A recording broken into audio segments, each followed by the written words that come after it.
शैतान इंसान के किस अमल पर हंसता है और मुस्कुराता है, तो उसका जवाब ये कि जब इंसान जिमाई लेता है और अपने मुंह से ख़ास किस्म की आवाज़ निकालता है तो शैतान उस पर मुस्कुराता है, हंसता है और उसके मुंह में दाखिल हो जाता है। हदीस पाक के अंदर आता है, हज़रत अबू हुरैरा रज़ियल्लाहु तआला अन्हु फरमाते हैं कि आका अलैहिस्सलातु वस्सलाम ने फरमाया, अल्लाह ताला जो है वो छींक को पसंद करता है और जिमाई लेने को नापसंद करता है। क्योंकि जब भी तुम में से किसी एक को छींक आए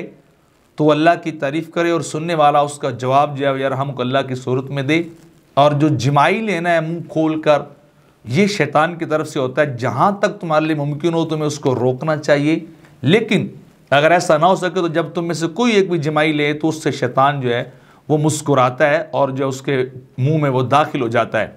तो लिहाजा ये अमल है, जब इंसान जिमाई लेते हुए मुंह का डिज़ाइन अजीब व गरीब सा बन जाता है, स्टाइल, और आवाज़ जो है अजीब सी निकालता है,